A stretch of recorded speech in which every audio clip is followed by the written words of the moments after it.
This popular scene from The Chosen had a hidden meaning. Jesus' disciples are in the middle of a terrible storm. Their lives hang in the balance, and Jesus arrives to help them through this situation. But there's also another character present who no one sees. He isn't visible on screen, but he's in the back of the mind of every single one of Jesus' disciples. And how they handle his presence will have a dramatic impact not only on their relationship with Jesus, but ours as well. Now, before we move on, if you love learning insights about The Chosen and want to see connections between the show and the Bible that will transform the way you watch it, then click the link above and down in the description and download my free resource called 7 Biblical Secrets Hidden in The Chosen.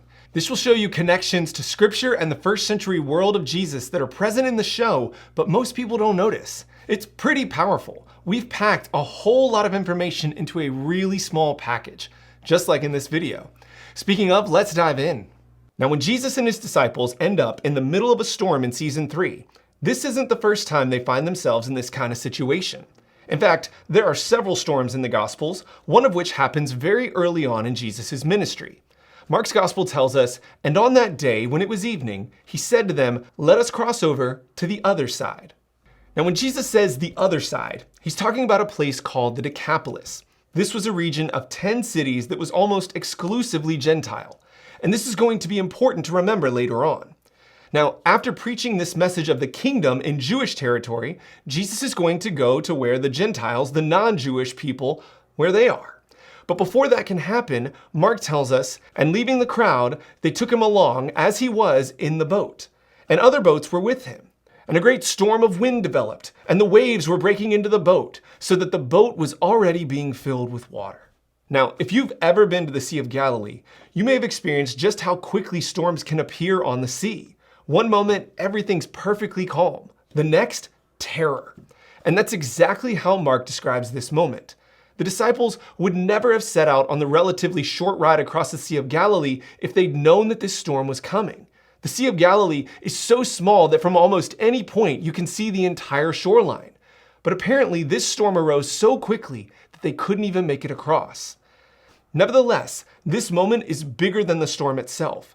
This moment is significant because of what the storm and every storm represents.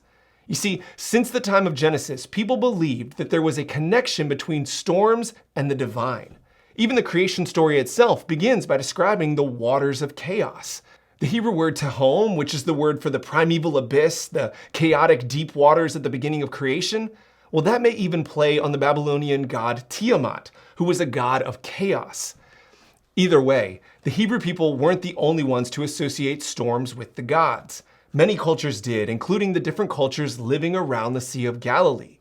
So immediately, this storm shifts from being an event of nature to an act of the gods, from a physical event to a spiritual one, which gives us perspective on what happens next. Mark continues, "And Jesus was in the stern sleeping on the cushion. And they woke him up and said to him, 'Teacher, is it not a concern to you that we are perishing?'" So Jesus is sleeping through this storm, which is interesting in its own right. I mean, if my wife ever complains that I sleep through the kids crying, I'm just going to be like, well, Jesus slept through a storm. Aren't I supposed to be like Jesus? Which I'm sure will get me very far. But either way, the disciples aren't okay with Jesus sleeping. They're like, "Rabbi, don't you care that this storm is going to kill us?" And in this moment, we see a connection to another storm. The one from the story of Jonah, the prophet who, when raged by storms, has a ship captain approach him saying, "Why are you sound asleep? Get up, call on your God. Perhaps your God will take notice of us and we won't perish." Now, Jesus' disciples don't ask him why he doesn't call upon the Lord to help, but it may be implied. They, like the captain in the story of Jonah, may believe that Jesus is a mere prophet, one who has the ability to call upon the help of the Lord. But instead of calling upon the Father to help, Mark tells us that Jesus woke up and rebuked the wind and said to the sea, "Be quiet, be silent." And the wind abated, and there was a great calm. Now notice that language. He rebukes the storm, and it stops. He shows that he has the power to control nature itself. To those who believe that this is the work of other gods, Jesus is saying, I have the power over those other gods. Jesus is suggesting, I don't have to ask the Father for help because I and the Father are one. But Jesus is also upset in this moment. Mark tells us, and he said to them, "Why are you fearful? Do you not yet have faith?" Jesus has just recently taught his disciples parables about the promise of salvation. They have witnessed his miracles, seen his divine acts. They, unlike others, have been given an inside look at all of this. They should understand who he is and what's going on here, and yet here they are in a moment of trouble, and they don't yet believe that he will save them. They're still bombarded with doubt, with the temptation to fear or question things at the expense of their faith in Jesus. And the true state of their faith becomes even more apparent in Mark's final verse of this chapter. Mark concludes, "And they were terribly frightened and began to say to one another, 'Who then is this, that even the wind and the sea obey him?'" Now this is so telling. These are the men who, out of a larger group, were selected to be Jesus' disciples.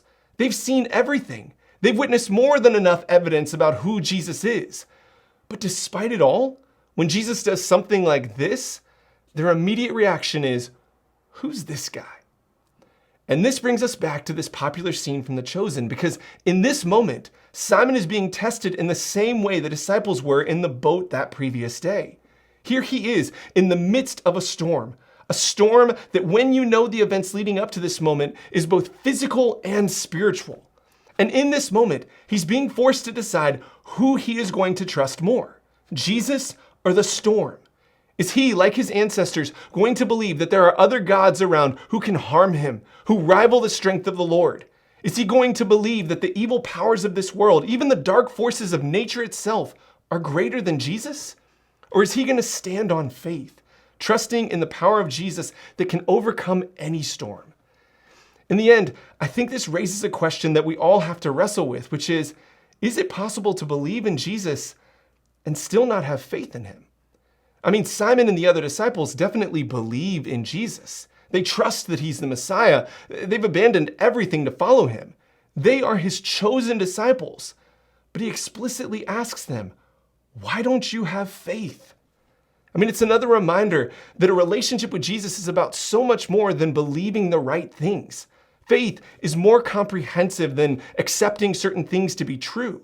It requires trust and action in a variety of forms.